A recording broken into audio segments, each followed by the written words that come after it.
नमस्कार, मैं अस्मिता। बिहार न्यूज में आपका स्वागत है। आज है 24 अगस्त, दिन सोमवार। खबरों की ओर बढ़ने से पहले एक नजर डालते हैं आज की सुर्खियों पर। सावन का आखिरी सोमवार आज मंदिरों में उमड़ी शिव भक्तों की भीड़। सुबह 4:27 से शुरू होगा शुभ मुहूर्त। बिहार के लाखों बिजली उपभोक्ताओं को राहत। पोस्टपेड से स्मार्ट प्रीपेड मीटर लगवाने के बाद पुराने बकाये की किस्तों में होगी वसूली। 12 से 24 महीने तक भुगतान की सुविधा का ऐलान। बिहार के सभी विश्वविद्यालय में अब समर्थ पोर्टल से होंगे नामांकन, परीक्षा और वित्तीय काम पोर्टल पर जानकारी दर्ज किए बिना विश्वविद्यालय फैसले नहीं होंगे मान्य। छात्रों को एडमिशन से रिजल्ट और छात्रवृत्ति तक मिलेगी ऑनलाइन सुविधा। बिहार में अवैध बालू खनन पर कसेगा शिकंजा। अलग खनन पुलिस के गठन की तैयारी तेज। जिलावार तैनात होंगे खनन सिपाही। बिहार में शुरू होने जा रही वन कार्ड ट्रेवल सुविधा। एनसीएमसी से बस, मेट्रो और रेल का सफर होगा आसान। एक ही कार्ड से कई राज्यों में सार्वजनिक परिवहन और टोल भुगतान की मिलेगी सुविधा। सिम कार्ड रखने वालों के लिए जरूरी खबर। आज से लागू होगा नया नियम। 9 से ज्यादा मोबाइल कनेक्शन होने पर अतिरिक्त नंबर किया जाएगा सस्पेंड। कुलदीप यादव के दूसरे टेस्ट से बाहर होने की असली वजह आई सामने। बीसीसीआई ने किया बड़ा खुलासा। वायरल बीमारी से पूरी तरह ठीक नहीं हुए स्टार स्पिनर। चलिए एक नजर डालते हैं आज की 25 बड़ी खबरों की ओर। आईबीपीएस क्लर्क 2026 के आवेदन की तारीख बढ़ी। बैंक नौकरी की तैयारी कर रहे युवाओं के लिए अच्छी खबर है। आईबीपीएस ने क्लर्क यानी कि कस्टमर सर्विस एसोसिएट यानी कि सीएसए भर्ती 2026 की आवेदन तारीख बढ़ा करके 28 अगस्त कर दी है। पहले अंतिम तारीख 21 अगस्त थी। इस भर्ती में 11,403 पद हैं। उम्मीदवार को किसी भी मान्यता प्राप्त विश्वविद्यालय से ग्रेजुएट होना जरूरी है और उम्र 20 से 28 वर्ष होनी चाहिए।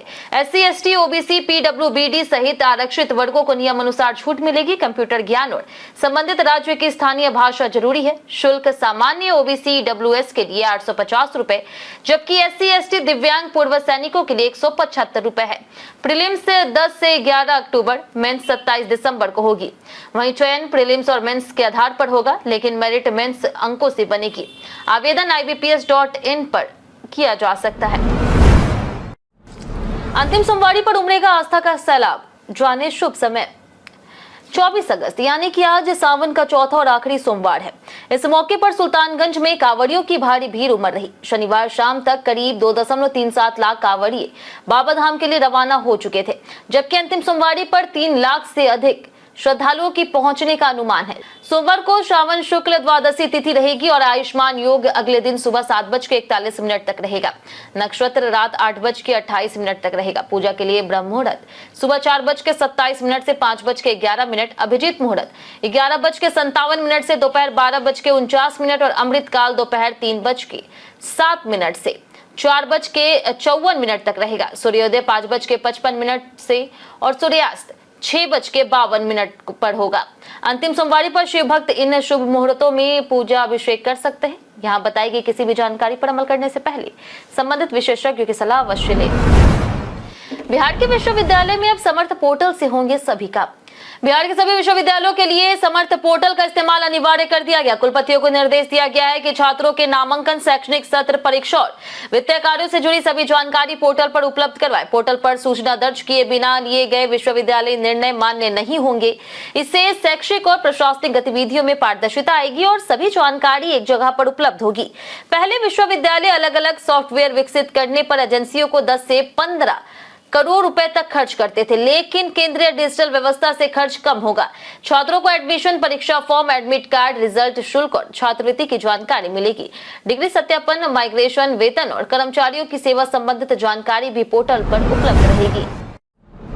स्मार्ट प्रीपेड मीटर वालों को राहत। पुराने बिल पर मिलेगी किस्त की सुविधा। बिहार में पोस्टपेड से स्मार्ट प्रीपेड मीटर पर जाने वाले लाखों बिजली उपभोक्ताओं को पुराने बकाये के भुगतान में राहत मिली है। बिहार राज्य विद्युत विनियामक आयोग ने बकाया बिजली बिल को किस्तों में चुकाने की नई व्यवस्था तत्काल लागू की। 10,000 रुपए तक बकाये पर 12 महीने, 10,000 से अधिक और 15,000 रुपए से कम पर 18 महीने, जबकि 15,000 से अधिक बकाये पर 24 महीने की किस्त सुविधा मिलेगी। इससे उपभोक्ताओं को एक मुश्त बड़ी रकम जमा नहीं करनी होगी। आयोग ने बिजली कंपनियों को नई व्यवस्था को बिलिंग सिस्टम और स्मार्ट मीटर से जोड़ने का निर्देश दिया। इससे पुराने बकाये की वसूली प्रक्रिया अधिक पारदर्शी और सुविधाजनक होगी। एक कार्ड से बिहार समेत कई राज्यों में कर सकेंगे सफर। बिहार में जल्द ही एसी डिलक्स बस, पटना मेट्रो और रेल यात्रा के लिए अलग अलग टिकट या फिर कार्ड रखने की जरूरत खत्म हो सकती है। परिवहन विभाग ने नेशनल कॉमन मोबिलिटी कार्ड यानी कि एनसीएमसी लागू करने की तैयारी शुरू कर दी। एक ही रुपए आधारित कार्ड से बिहार के साथ दिल्ली, मुंबई और लखनऊ जैसे शहरों में सार्वजनिक परिवहन और टोल भुगतान किया जा सकेगा।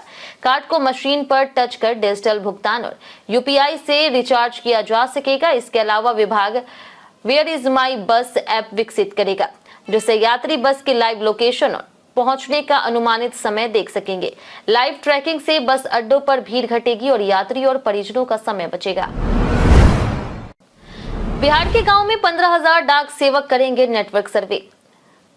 बिहार के ग्रामीण इलाकों में मोबाइल नेटवर्क और इंटरनेट की वास्तविक स्थिति जानने के लिए ग्रामीण डाक सेवकों की मदद ली जाएगी। 8,000 से अधिक ग्रामीण डाकघरों में तैनात करीब 15,000 डाक सेवक डाक वितरण के दौरान नेटवर्क का सर्वे करेंगे। एयरटेल, जियो, वोडाफोन आइडिया और बीएसएनएल जैसी कंपनियों की सेवाओं का आकलन किया जाएगा। सर्वे में signal strength, call quality, call drop, internet speed, download upload speed, latency और पैकेट लॉस जैसे आंकड़े दर्ज होंगे। जीपीएस के जरिए नेटवर्क समस्या की सटीक लोकेशन भी चिन्हित की जाएगी। ट्राई के विशेष एंड्रॉइड ऐप से डेटा जुटाया जाएगा। इससे ग्रामीण नेटवर्क ब्लैक स्पॉट की पहचान और कमजोर इलाकों में मोबाइल इंटरनेट सेवाएं बेहतर करने की योजना बनाने में मदद मिलेगी। 25 अगस्त को सारण में लगेगा रोजगार कैंप। सारण जिले के बेरोजगार युवा युवतियों के लिए 25 अगस्त को छपरा में 1 दिवसीय जॉब कैंप आयोजित होगा। अवर प्रादेशिक नियोजनालय छपरा परिसर में कैंप सुबह 10:30 बजे से शाम 4 बजे तक चलेगा। भारतीय जीवन बीमा निगम छपरा शाखा में कुल 16 पदों पर सीधी भर्ती होगी, जिसमें 15 बीमा सखी और 1 रिक्रूटमेंट मैनेजर पद शामिल है। 10वीं, 12वीं और स्नातक उत्तीर्ण अभ्यर्थी आवेदन कर सकते हैं। आयु सीमा 18 से 60 वर्ष है। चयनित उम्मीदवारों को 7,000 रुपए मासिक मानदेय के साथ इंसेंटिव और बोनस मिलेगा। पोस्टिंग छपरा में होगी। अभ्यर्थियों को एनसीएस पोर्टल पर पंजीकरण करना अनिवार्य होगा। ऑनलाइन पंजीकरण न होने पर मौके पर निःशुल्क पंजीकरण की सुविधा मिलेगी। बिहार में राखी की स्पेशल बुकिंग, घर तक होगी सुरक्षित डिलीवरी। रक्षाबंधन पर भाइयों तक राखी समय पर पहुंचवाने के लिए बिहार डाक विभाग ने विशेष व्यवस्था की है। रविवार को साप्ताहिक अवकाश के बावजूद राज्य के सभी डाकघर सुबह विशेष रूप से खुले रहेंगे। इस दौरान बहनें राखियों की स्पेशल बुकिंग करा सकेगी और पहले से बुक राखियों की होम डिलीवरी भी जारी रहेगी। स्पीड पोस्ट और सामान्य डाक के जरिए राखी भेजने की सुविधा उपलब्ध होगी। डाक विभाग का उद्देश्य अंतिम समय की भीड़ और देरी से बचाते हुए राखियों को सुरक्षित और समय पर पहुंचाना है। मुख्य डाक महाध्यक्ष शशि शालिनी कुजुर ने लोगों से अपील की है कि वे अंतिम समय का इंतजार ना करें और समय रहते राखी बुक कराएं। बिहार में बनेगी खनन पुलिस, अवैध बालू कारोबार पर कसेगा शिकंजा। बिहार में बालू समेत अन्य लघु खनिजों की अवैध खनन, परिवहन और भंडारण पर रोक लगाने के लिए अलग खनन पुलिस के गठन की तैयारी तेज हो गई। खान और भूतत्व विभाग ने खनन सिपाहियों के गठन का फॉर्मूला तैयार कर लिया और अब प्रस्ताव को अंतिम रूप दिया जा रहा। मंत्री की सहमति के बाद इसे राज्य मंत्रिमंडल के पास भेजा जाएगा। खनन सिपाही जिलावार तैनात होंगे और विभागीय अधिकारियों के साथ मिलकर के अवैध गतिविधियों की निगरानी करेंगे। मंत्रिमंडल की मंजूरी के बाद पदों का सृजन, नियुक्ति और तैनाती होगी। सरकार को उम्मीद है कि अलग खनन पुलिस बनने से अवैध बालू कारोबार पर कार्रवाई तेज होगी और राजस्व नुकसान भी रुकेगा। बिहार में चलेगी भारत गौरव ट्रेन। एक यात्रा में होंगे 4 ज्योतिर्लिंगों के दर्शन। धार्मिक यात्रा करने वाले श्रद्धालुओं के लिए आईआरसीटीसी 1 सितंबर से बेतिया से भारत गौरव पर्यटक ट्रेन चलाएगा। 8 रात और 9 दिन के इस टूर में यात्रियों को कई प्रमुख धार्मिक स्थलों के दर्शन कराए जाएंगे। यात्रा में उज्जैन के महाकालेश्वर, ओंकारेश्वर, नासिक के त्र्यंबकेश्वर और छत्रपति संभाजीनगर के ग्रनेश्वर ज्योतिर्लिंग शामिल है। शिरडी साईं बाबा मंदिर और एलोरा गुफाओं का भ्रमण भी कराया जाएगा। ट्रेन में 14 स्टेशनों से बोर्डिंग की सुविधा होगी। अब तक करीब 340 सीटें बुक हो चुकी है, जबकि 160 सीटें उपलब्ध है। किराया इकोनॉमी 18,160, स्टैंडर्ड 32,550 और कंफर्ट 39,425 रुपए है। पैकेज में ट्रेन यात्रा, ठहरना, शाकाहारी भोजन, स्थानीय परिवहन और यात्रा बीमा शामिल है। विक्रमशिला सेतु पर 29 अगस्त से होने वाला काम फिलहाल टला। भागलपुर और नौगछिया समेत पूर्वी बिहार के लोगों के लिए राहत की खबर है। 29 अगस्त से प्रस्तावित विक्रमशिला सेतु का पुनर्स्थापन कार्य फिलहाल टाल दिया गया है। गंगा के बढ़ते जलस्तर और संभावित बाढ़ को देखते हुए यह फैसला लिया गया। वहीं नई तारीख तय होने तक पुल पर वाहनों का परिचालन सामान्य रहेगा। सोमवार को पथ निर्माण विभाग के सचिव के लौटने के बाद नई तारीख तय होगी। श्रावणी मेला के दौरान बड़ी संख्या में श्रद्धालुओं की आवाजाही को देखते हुए पुल बंद करना मुश्किल था। वहीं पुल स्थापन में क्षतिग्रस्त हिस्सों पर नए स्लैब, स्टील गर्डर, वेयरिंग और एक्सपेंशन ज्वाइंट बदले जाएंगे। करीब 35 मीटर का ट्रस ब्रिज भी बनेगा। काम में लगभग 3 महीने लगेंगे और बाद में पुल 2 लेन में 30 टन तक के वाहनों के लिए खुलेगा। बिहार में ई ग्राम कचहरी से 38,000 से ज्यादा मामलों का हुआ निपटारा। बिहार के ग्रामीण इलाकों में छोटे मोटे विवादों के समाधान के लिए ई ग्राम कचहरी पोर्टल प्रभावित साबित हो रहा है। जनवरी 2025 से अब तक पोर्टल के जरिए 38,000 से अधिक मामलों का निपटारा किया जा चुका है। इससे ग्रामीणों को कोर्ट कचहरी के चक्कर लगाने से राहत मिल रही और समय, पैसा और मेहनत बच रहा। पोर्टल पर जमीन जायदाद से जुड़े करीब 37,000 दीवानी मामले दर्ज हुए, जिनमें 53% का समाधान हो चुका है। वहीं 31,274 फौजदारी मामलों का निपटारा किया गया। वहीं पश्चिम चंपारण में 86% मामलों के समाधान के साथ सबसे आगे है। ग्रामीण ई ग्राम कचहरी.बिहार.gov.in पर मोबाइल नंबर और OTP से पंजीकरण कर घर बैठे मामला दर्ज कर सकते हैं। बिहार में DLED शिक्षकों पर कार्रवाई, विभाग ने मांगा पूरा ब्यौरा। बिहार में शिक्षक नियुक्ति परीक्षा 3 के तहत नियुक्त उन शिक्षकों की नौकरी पर संकट खड़ा हो गया है जिन्होंने NIOS से 18 महीने का DLED प्रशिक्षण किया। शिक्षा विभाग ने स्पष्ट किया है कि यह प्रमाण पत्र विद्यालय अध्यापक पद पर नियुक्ति के लिए मान्य नहीं है। पटना DO कार्यालय ने ऐसे शिक्षकों की जानकारी मांगी है और सूची मिलने के बाद सेवा समाप्त करने की कार्रवाई की जाएगी। संबंधित BEO, विद्यालय अवर निरीक्षकों और प्रधानाध्यापकों को निर्धारित प्रपत्र में विवरण देने का निर्देश मिला। वहीं सहायक प्राध्यापक भर्ती से जुड़ी 6 सूत्री मांगों को लेकर के पटना में PhD शोधार्थियों और अभ्यर्थियों ने प्रदर्शन किया। पुलिस ने मार्च रोका, जिसके बाद 6 सदस्यीय प्रतिनिधिमंडल ने मुख्यमंत्री सचिवालय में ज्ञापन सौंपा। बॉबी देओल के आश्रम 4 पर प्रकाश झा ने शुरू किया काम। फिल्म मेकर प्रकाश झा ने लोकप्रिय वेब सीरीज आश्रम के 4थे सीजन की शूटिंग शुरू कर दी। उन्होंने सोशल मीडिया पर मुहूर्त समारोह की तस्वीर साझा करते हुए नए अध्याय की शुरुआत की जानकारी दी और फैंस का स्वागत किया। प्रकाश झा इस सीजन का निर्देशन कर रहे हैं और इसे प्रकाश झा पिक्चर्स के बैनर तले बनाया जा रहा। बॉबी देओल समेत चंदन रॉय, आदित्य पोहनकर, त्रिथा चौधरी और अन्य पुराने कलाकार अपनी भूमिकाओं में लौटेंगे, जबकि कुछ नए चेहरे भी शामिल होंगे। आश्रम का पहला सीजन 2020 में आया था और सीरीज काफी लोकप्रिय हुई। तीसरे सीजन का दूसरा भाग फरवरी 2025 में रिलीज हुआ था। आज से सिम कार्ड पर लागू होगा नया नियम। भारत में आज से सिम कार्ड को लेकर के नए नियम लागू होंगे। DOT ने टेलीकॉम कंपनियों को तय सीमा तक मोबाइल कनेक्शन रखने वाले ग्राहकों की पहचान करने के निर्देश दिए। सामान्य क्षेत्रों में एक व्यक्ति अधिकतम 9 मोबाइल कनेक्शन रख सकता है, जबकि जम्मू कश्मीर, असम और नॉर्थ ईस्ट में यह सीमा 6 है। तय सीमा से ज्यादा कनेक्शन एक्टिवेट होने पर उसे सस्पेंड किया जाएगा। फिलहाल जांच पोस्ट फैक्टो होगी, लेकिन सरकार रियल टाइम सिस्टम लागू करने की दिशा में बढ़ रही। DIP पर अधिकतम सीमा तक पहुंच चुके ग्राहकों की तस्वीरें उपलब्ध होगी, जिन्हें कंपनियां रोज डाउनलोड कर पहचान करेगी। शिक्षकों को हर साल 6 दिवसीय एकेडमिक ट्रेनिंग लेना होगा अनिवार्य। बिहार के सभी विश्वविद्यालयों और महाविद्यालयों में कार्यरत शिक्षकों के लिए 36 घंटे का अकेडमिक प्रशिक्षण अनिवार्य किया गया है। राज्यपाल सचिवालय ने नई राष्ट्रीय शिक्षा नीति के तहत फैकल्टी डेवलपमेंट प्रोग्राम लागू करने का निर्देश दिया। नवनियुक्त सहायक प्राध्यापकों को नियुक्ति के 1 साल के भीतर फैकल्टी इंडक्शन प्रोग्राम पूरा करना होगा। हर वर्ष 6 दिवसीय प्रशिक्षण ऑनलाइन, ऑफलाइन या फिर हाइब्रिड मोड में आयोजित होगा। इसमें शिक्षण कौशल, शोध पद्धति, पाठ्यक्रम विकास, बहुविषयक शिक्षा, भारतीय ज्ञान प्रणाली, ICT और एकेडमिक नेतृत्व जैसे विषय शामिल होंगे।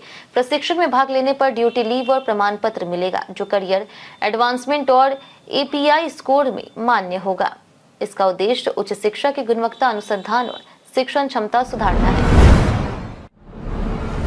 जानिए आज कैसा रहेगा बिहार के मौसम का मिजाज। बिहार में अगले 3 से 4 दिनों तक अधिकतम तापमान में कोई बड़ा बदलाव नहीं होगा। मौसम विभाग के अनुसार अगले 5 दिनों तक न्यूनतम तापमान भी लगभग स्थिर रहने का अनुमान है। राज्य के उत्तर पश्चिमी जिलों में गरज चमक, वज्रपात और 30 से 40 किलोमीटर प्रति घंटे की रफ्तार से तेज हवाएं चल सकती है। दक्षिण पश्चिम, दक्षिण मध्य और दक्षिण पूर्वी हिस्सों में भी आंधी के साथ मेघ गर्जन और बिजली गिरने की संभावना है। पूर्वी चंपारण, गया जी और पश्चिमी चंपारण में भारी बारिश का अलर्ट है। अधिकतम तापमान 32 से 36 डिग्री सेल्सियस और न्यूनतम तापमान 26 से 28 डिग्री सेल्सियस के बीच रहने की संभावना है। लोगों को खराब मौसम के दौरान सावधानी बरतने की सलाह दी गई। पीएम सूर्यघर योजना में 40% लोन आवेदन बैंकों ने किए रिजेक्ट। पीएम सूर्यघर मुफ्त बिजली योजना के तहत बिहार में बैंकों की ऋण प्रक्रिया पर सवाल उठे। 10 अगस्त तक राज्य के 21 बैंकों में योजना के लिए 33,534 ऋण आवेदन पहुंचे, जिनमें 13,610 आवेदन यानी करीब 40% अलग अलग कारणों से खारिज कर दिए गए। वहीं सिर्फ 3,502 आवेदकों के खातों में ऋण की राशि पहुंची। एसबीआई में सबसे ज्यादा 14,951 आवेदन आए, जिसमें 5,552 रिजेक्ट हुए। पीएनबी के 6,004 आवेदनों में से 2,361 और केनरा बैंक के 2,725 में से 1,211 आवेदन खारिज किए गए। मुख्य सचिव प्रत्यय अमृत ने स्थिति पर नाराजगी जताते हुए बैंकों को ऋण स्वीकृति की अवधि 18 से घटा करके 10 दिन करने और अतिरिक्त दस्तावेज नहीं मांगने का निर्देश दिया। नीतीश के 65% आरक्षण पर कुशवाहा का बड़ा ऐलान। राष्ट्रीय लोक मोर्चा के अध्यक्ष उपेंद्र कुशवाहा ने राजगीर शिविर में नीतीश कुमार के 65% आरक्षण के फैसले को आगे बढ़ाने का संकल्प लिया। उन्होंने कहा कि जातीय सर्वे के आंकड़ों के आधार पर लिया गया यह फैसला कोर्ट की रोक के कारण लागू नहीं हो सका, लेकिन उनकी पार्टी इसे आगे बढ़ाने का प्रयास करी। कुशवाहा ने नीतीश कुमार की विरासत को लेकर के अपने पुराने बयान पर सफाई देते हुए कहा कि उनकी बात को तोड़ मरोड़ कर पेश किया गया। उन्होंने निशांत कुमार को अपना आशीर्वाद देते हुए भविष्य का नेता बताया। वहीं सीएम सम्राट चौधरी से विवाद से इनकार करते हुए उन्होंने युवाओं से संवाद की जरूरत बताई और कहा कि आवश्यकता पड़ी तो धरना स्थल भी जाएंगे। राघोपुर में गंगा कटाव का तेजस्वी ने नाव से किया जायजा। बिहार विधानसभा में नेता प्रतिपक्ष तेजस्वी यादव ने रविवार को अपने विधानसभा क्षेत्र राघोपुर के गंगा कटाव प्रभावित इलाकों का दौरा किया। बढ़ते जलस्तर और तेज बहाव के बीच उन्होंने नाव और मोटरसाइकिल से प्रभावित क्षेत्रों का निरीक्षण कर ग्रामीणों की समस्याएं सुनी। कई जगह खेतीहर जमीन नदी में समा रही और लोगों को घर जमीन के नुकसान का डर बना हुआ है। तेजस्वी ने अधिकारियों को जलस्तर और कटाव पर लगातार निगरानी रखने तथा आपात स्थिति में तुरंत कार्रवाई के निर्देश दिए हैं। उन्होंने जल संसाधन मंत्री विजय कुमार चौधरी को पत्र लिख करके ब्रह्मपुर और चकसिंगार पंचायत समेत संवेदनशील स्थानों पर तत्काल कटाव निरोधक काम करने की मांग की। उन्होंने बोल्डर पिचिंग और जियो बैग लगाने की भी मांग की है। कुलदीप यादव के बाहर होने की असली वजह आई सामने, बीसीसीआई ने दी जानकारी। कुलदीप यादव भारत और श्रीलंका के बीच कोलंबो में खेले जा रहे दूसरे टेस्ट मुकाबले में नहीं खेल रहे। पहले टेस्ट में उनके प्रदर्शन और कम गेंदबाजी मिलने के कारण उनके बाहर होने की रणनीति फैसला माना जा रहा था, लेकिन अब बीसीसीआई ने पूरी स्थिति साफ कर दी है। बीसीसीआई के मुताबिक कुलदीप यादव वायरल बीमारी से पूरी तरह से ठीक नहीं हुए, इसलिए वह दूसरे टेस्ट के लिए चयन के लिए उपलब्ध नहीं थे। हालांकि जरूरत पड़ने पर उन्हें कंकशन सब्स्टिट्यूट के तौर पर मैदान पर उतारा जा सकता है। उनकी जगह 33 वर्षीय ऑफ स्पिनर सारांश जैन ने टेस्ट डेब्यू किया। वह भारत के लिए टेस्ट खेलने वाले 320वें खिलाड़ी बने। कई कारणों से दर्ज भारत के इतिहास में आज की तारीख 1908 में स्वतंत्रता सेनानी राजगुरु का जन्म हुआ, जिन्होंने भगत सिंह और सुखदेव के साथ आजादी की लड़ाई में महत्वपूर्ण भूमिका निभाई। 1911 में महिला क्रांतिकारी बीना दास का जन्म हुआ। 1927 में भारतीय महिला क्रिकेटर दीप्ति शर्मा और अभिनेत्री फिल्म निर्माता अंजलि देवी का जन्म हुआ। इसी दिन 1925 में समाज सुधारक राज कृष्ण गोपाल भंडारकर का निधन हुआ। 1968 में समाजशास्त्र के प्रसिद्ध विद्वान राधा कमल मुखर्जी का निधन हुआ। वहीं 1993 में क्रिकेटर डीवी देवधर का निधन हुआ, जिनके नाम पर देवधर ट्रॉफी है। 2000 में प्रसिद्ध संगीतकार कल्याण जी का निधन हुआ। बच्चों को मोबाइल देने से पहले ये 5 सेटिंग जरूर करें ऑन। स्मार्टफोन बच्चों की पढ़ाई, गेमिंग और मनोरंजन का अहम हिस्सा बन गया है, लेकिन ऑनलाइन गलत कंटेंट से उनकी सुरक्षा माता पिता के लिए चिंता का विषय है। बच्चों की ऑनलाइन गतिविधियों पर नजर रखने के लिए फोन में स्क्रीन टाइम या फिर डिजिटल वेलबींग के जरिए ऐप इस्तेमाल करने की समय सीमा तय करें। एंड्रॉइड में गूगल फैमिली लिंक और आईफोन में स्क्रीन टाइम से ऐप्स को नियंत्रित या फिर ब्लॉक किया जा सकता है। प्ले स्टोर और ऐप स्टोर पर ऐप डाउनलोड और खरीदारी की अनुमति सीमित करें। यूट्यूब पर रेस्ट्रिक्टेड मोड चालू करें। गूगल सर्च में सेफ सर्च एक्टिवेट करें। हालांकि कोई भी फीचर पूरी तरह से सुरक्षित नहीं है, इसलिए बच्चों की ऑनलाइन गतिविधियों पर अभिभावकों को खुद भी नजर रखनी चाहिए। सोने की कीमत ने बनाया नया रिकॉर्ड, चांदी भी हुई महंगी। देश में सोने की कीमतों में साप्ताहिक आधार पर शानदार तेजी दर्ज हुई। अलग अलग शहरों में 24 कैरेट सोना एक सप्ताह में 7,960 रुपए और 22 कैरेट सोना 7,300 रुपए तक महंगा हुआ। 23 अगस्त को दिल्ली में 24 कैरेट सोना 1,63,240 रुपए और मुंबई में 1,63,090 रुपए प्रति 10 ग्राम रहा। दिल्ली में 22 कैरेट सोने का भाव 1,49,650 रुपए। इंदौर सराफा बाजार में शनिवार को सोना 1,200 रुपए बढ़कर 1,56,900 रुपए प्रति 10 ग्राम पहुंचा। वहीं चांदी भी सप्ताह भर में 10,000 रुपए महंगी हुई है और 23 अगस्त को 2,60,000 रुपए प्रति किलोग्राम रही। अंतर्राष्ट्रीय बाजार में सोना 4,600.91 डॉलर और चांदी 69.87 डॉलर प्रति औंस पर रही। 5 से 17 साल के बच्चों के आधार पर बड़ा अपडेट। UIDAI ने 5 से 17 साल के बच्चों के लिए मैंडेटरी बायोमेट्रिक अपडेट यानी कि MBU को 30 सितंबर तक फ्री रखा है। 5 और 15 साल की उम्र में बच्चों का बायोमेट्रिक अपडेट कराना जरूरी होता है। छोटे बच्चों के आधार में आमतौर पर उंगलियों के निशान और आंखों की स्कैनिंग नहीं होती। अपडेटेड आधार स्कूल एडमिशन, परीक्षा, स्कॉलरशिप और सरकारी योजनाओं में पहचान सत्यापन के लिए उपयोगी है। UIDAI ने अभिभावकों से अंतिम तारीख का इंतजार न करने की अपील की है। डेडलाइन के बाद फ्री सुविधा जारी रहेगी या नहीं, यह स्पष्ट नहीं है और शुल्क लग सकता है। हम प्रतिदिन आपसे साथ ऐसे जरूरी सवाल उसके जवाब बताएंगे जो कि BPSC, बिहार पुलिस दरोगा समेत SSC जैसे अन्य प्रतियोगी परीक्षाओं में काम आएंगे। सवाल इतिहास, बिहार स्पेशल, विज्ञान, करंट अफेयर्स और भूगोल से रहेंगे। पूछे गए 7 सवाल में आपने कितना सही जवाब दिया, ये हमें कमेंट करके जरूर बताएं। तुम्हारा पहला सवाल है, किस ग्रंथ में महावीर को निगंध ज्ञाता पुत्र के रूप में वर्णित किया गया? ऑप्शन ए है बौद्ध, ऑप्शन बी है जैन, ऑप्शन सी है चीनी, ऑप्शन डी है संस्कृत। इसका सही जवाब है ऑप्शन ए बौद्ध। हमारा दूसरा सवाल है कि बिहार के रेशम नगर के रूप में किस शहर को जाना जाता है? ऑप्शन ए है भागलपुर, ऑप्शन बी है पटना, ऑप्शन सी है वैशाली, ऑप्शन डी है कटिहार। इसका सही जवाब है ऑप्शन ए भागलपुर। हमारा तीसरा सवाल के बिहार में लोकसभा चुनाव जीतने वाली पहली राजनीतिक पार्टी कौन सी थी? ऑप्शन ए है कांग्रेस, ऑप्शन बी है जनता दल, ऑप्शन सी है राजद, ऑप्शन डी है झारखंड मुक्ति मोर्चा। इसका सही जवाब है ऑप्शन ए कांग्रेस। हमारा चौथा सवाल के बिहार में तपोवन महोत्सव किस वर्ष से प्रारंभ हुआ? ऑप्शन ए है 2012, ऑप्शन बी है 2015, ऑप्शन सी है 2017, ऑप्शन डी है 2019। इसका सही जवाब है ऑप्शन बी 2015। हमारा पांचवा सवाल है कि कृषि सखी पहल किस संगठन द्वारा शुरू की गई है? ऑप्शन ए खाद्य और कृषि संगठन, ऑप्शन बी है agriculture insurance company of India limited, option C है कृषि और किसान कल्याण मंत्रालय, ऑप्शन डी है नाबार्ड। इसका सही जवाब है option B agriculture insurance company of India limited. हमारा छठा सवाल है कि एग्रीकल्चर शॉट किस खेल से संबंधित है? ऑप्शन ए है cricket, option B hockey, option C है गोल्फ, ऑप्शन डी है पोलो। इसका सही जवाब है ऑप्शन ए क्रिकेट। हमारा आखिरी सवाल के बिहार के दक्षिणी गंगा मैदानों में कौन सी मिट्टी नहीं मिलती है? ऑप्शन ए बलथर मिट्टी, ऑप्शन बी है नई जलौर मिट्टी, ऑप्शन सी है ताल मिट्टी, ऑप्शन डी है करेल केवल मिट्टी। इसका सही जवाब है ऑप्शन बी नई जलौर मिट्टी।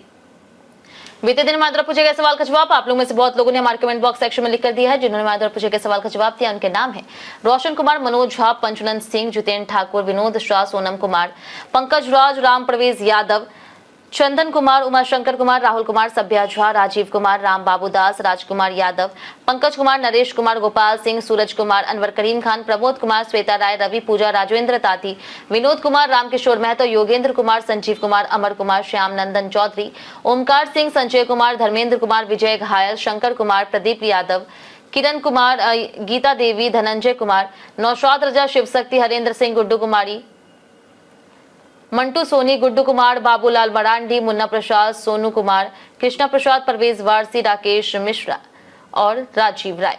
इसी के साथ बढ़ते हैं आज के सवाल की। आज का सवाल है, क्या बिहार में आने वाले 10 साल युवाओं के लिए बेहतर होंगे?